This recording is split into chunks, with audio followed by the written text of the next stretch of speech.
Olá, que bom estarmos juntos mais uma vez. Espero que esteja tudo bem com você. Quando se fala em Nazca, o que vem em sua mente? Se você é ligado a assuntos sobre civilizações antigas, Mesoamérica e até ufologia, com certeza vê as famosas linhas de Nazca surgirem nos seus pensamentos. E é exatamente sobre elas que vamos falar hoje. As linhas de Nazca são um grupo de geóglifos feitos no solo do deserto de Secura, no sul do Peru, e são tidas como um dos registros mais enigmáticos, emblemáticos e repletos de teorias de todos os tipos na história da humanidade. De acordo com alguns teóricos, o topo da montanha onde se encontram os desenhos só pode ter sido recortado por tecnologias alienígenas. E se for verdade? Quando um arqueólogo peruano chamado Toribio Mejia Zespe chegou com sua expedição no deserto do Peru lá pelos anos de 1926-27, ele encontrou coisas que o deixaram extremamente perplexo. E não era para menos, afinal, ele acabara de encontrar uma das maiores riquezas arqueológicas da atualidade. Como já havia rumores sobre uma acrópole subterrânea, o explorador se dirigiu às montanhas de Nazca, onde primeiramente acabou descobrindo múmias que foram datadas com mais de 7.000 anos.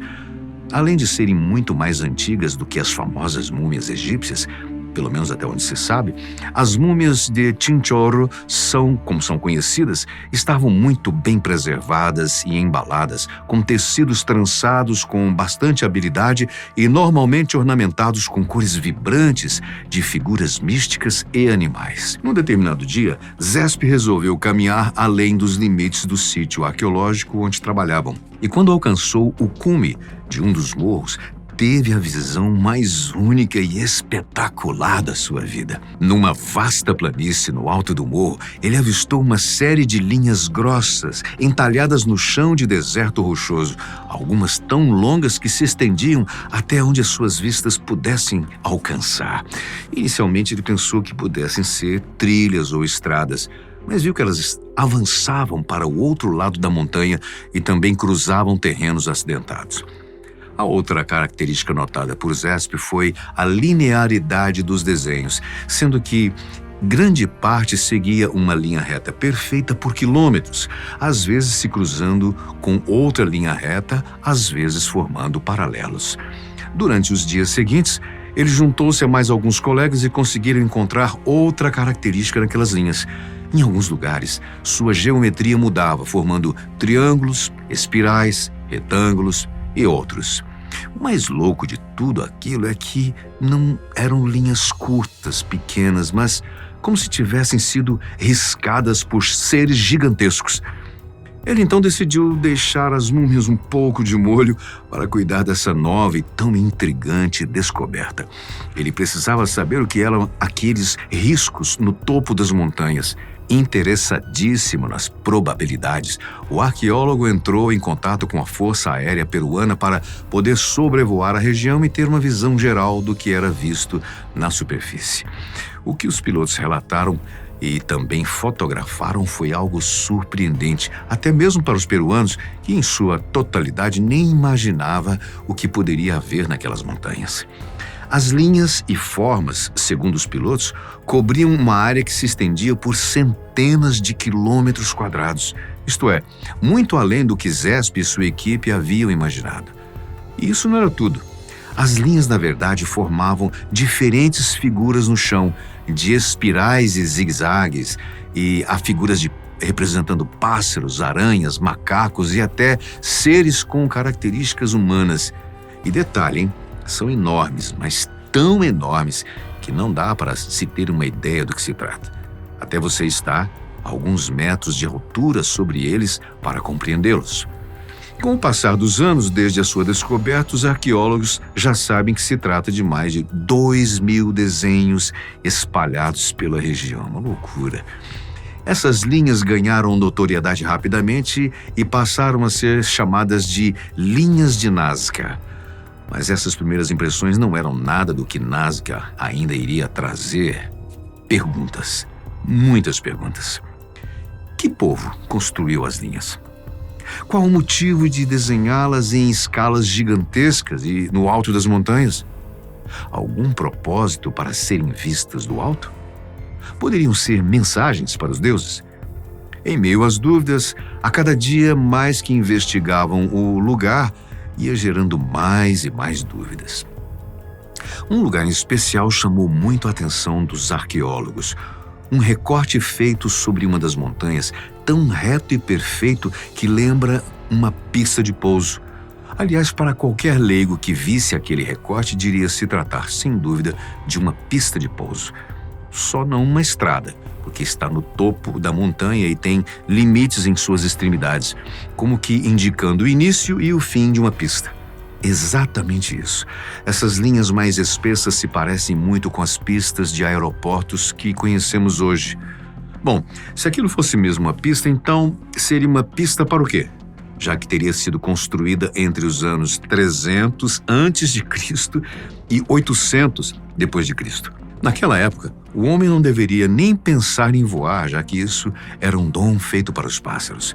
Isto é, não devia nem mesmo passar pela cabeça deles tentar construir algo que os fizesse voar. Teorias acerca disso não faltam até hoje.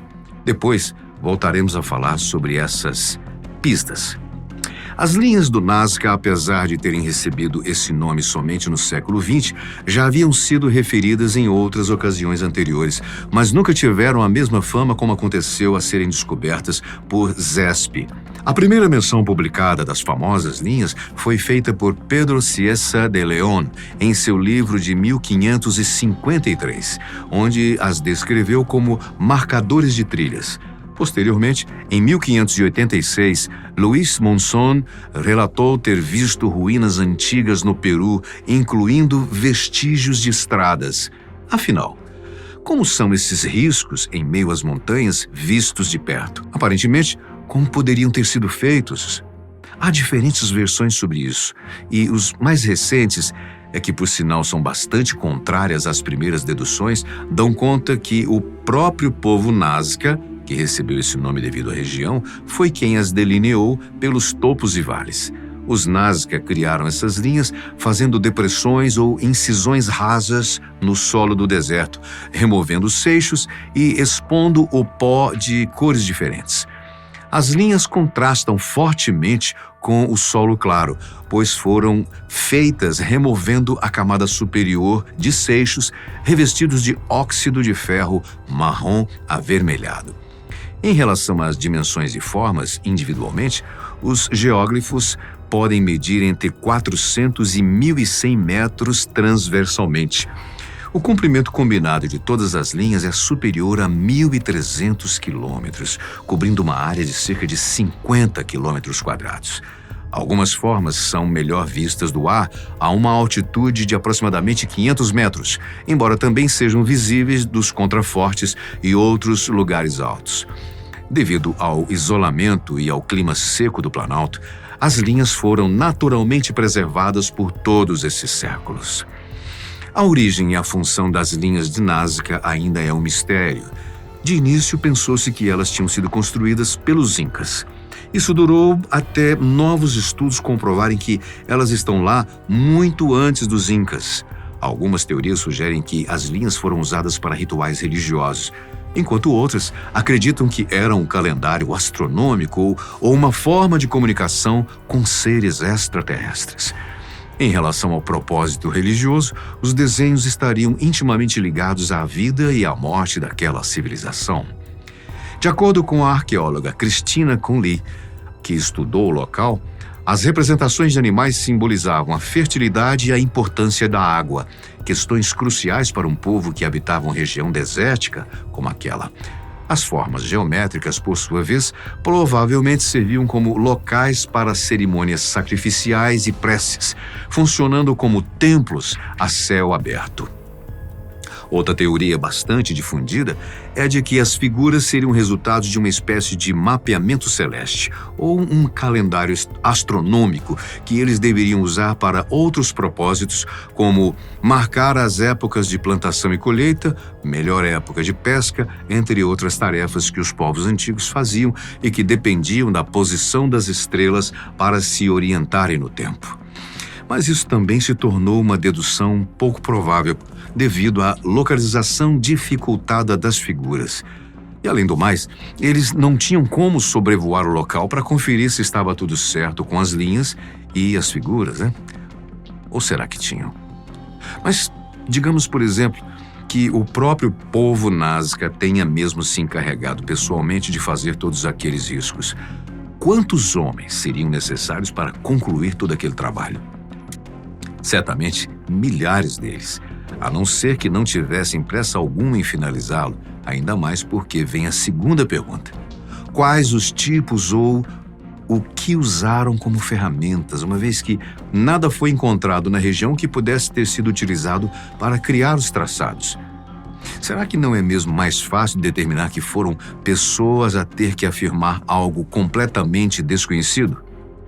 Erich von Däniken, um autor suíço, é conhecido por suas teorias controversas sobre antigos mistérios e civilizações. No seu famoso livro Eram os Deuses Astronautas, publicado em 1968, ele sugere que os deuses mencionados em várias culturas eram, na verdade, extraterrestres que visitaram a Terra no passado. Von Däniken também afirmou que as linhas de Nazca foram pistas de pouso para naves alienígenas, construídas pelo povo Nazca para atrair os deuses de volta. Será que isso seria realmente possível?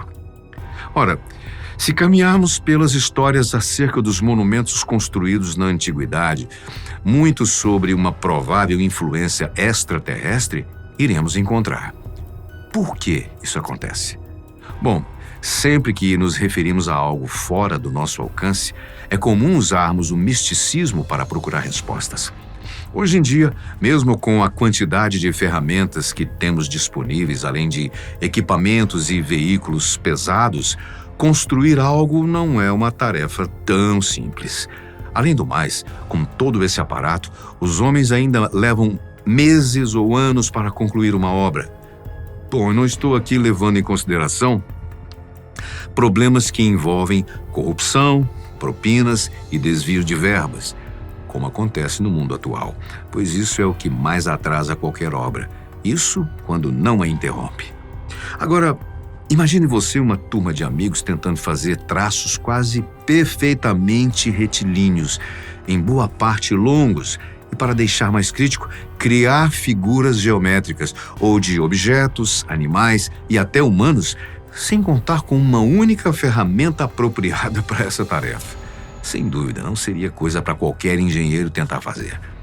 Bom, tenha em mente que essas linhas precisam descer e subir montanhas íngremes, o que dificulta ainda mais os trabalhos, especialmente se o engenheiro-chefe exige que sejam contínuas e perfeitas. Por mais que, sim, haja uma técnica para isso, é muito difícil imaginar 100 ou 10 mil homens trabalhando em algo quase tão perfeito, usando as estrelas como guia, as mãos como machados e os pés como pás. Não é à toa que os teóricos voltados à ufologia, como o próprio von Däniken, e profissionais renomados, como Giorgio Tsoukalos, apontam para dois tipos de provas que suportam as suas ideias. As primeiras são os antigos textos religiosos nos quais os humanos testemunharam e interagiram com deuses ou outros seres celestiais que desciam dos céus, algumas vezes em veículos semelhantes a naves espaciais e possuindo poderes espetaculares.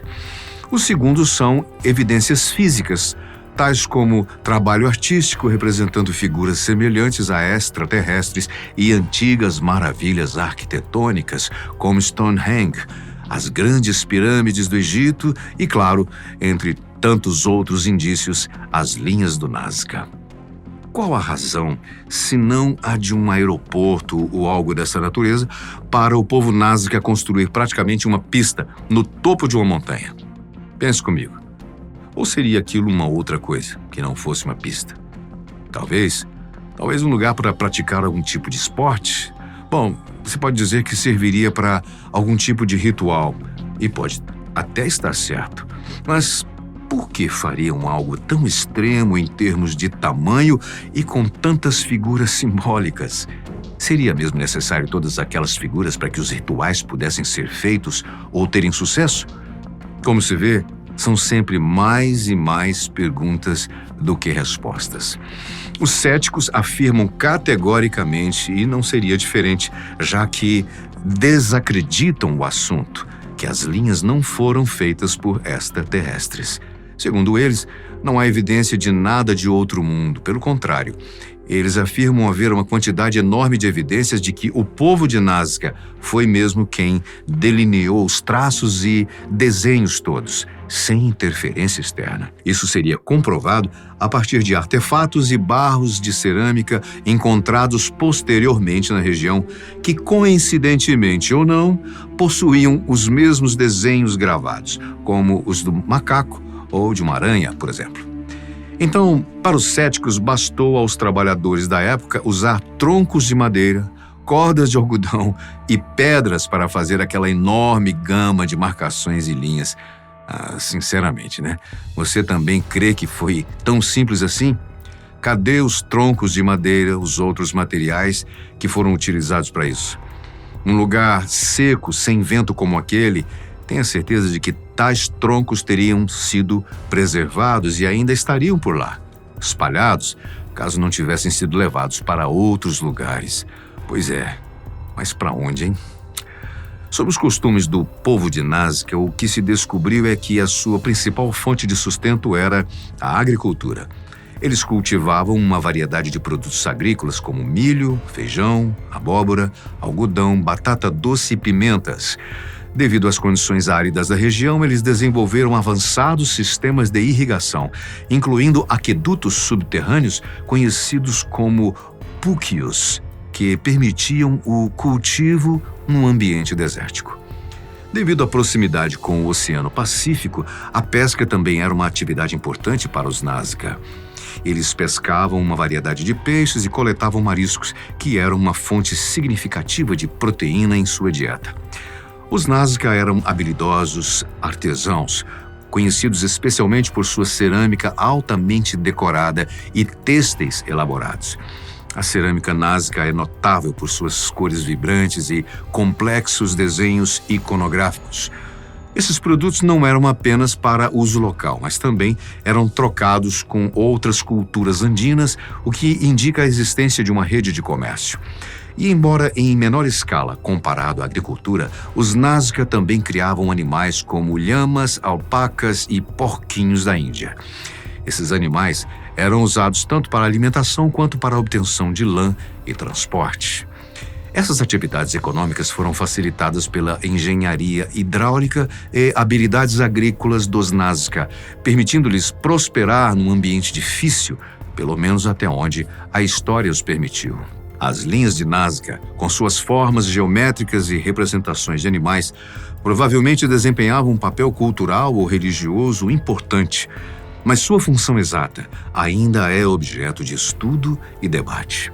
Em relação a como tudo aquilo foi construído, vimos que grupos de estudiosos defendem que o esforço humano como a real ferramenta de construção. Bom, de fato, esta é a maneira mais prática, rápida e menos trabalhosa que alguns encontram para tentar explicar algo que não tem explicação. Já outros defendem que não só as linhas, como também os cortes estritamente retilíneos nos altos dos morros tenham sido feitos com a tecnologia avançada para a época e que não era terrena. Pensando em tudo isso, e se for verdade?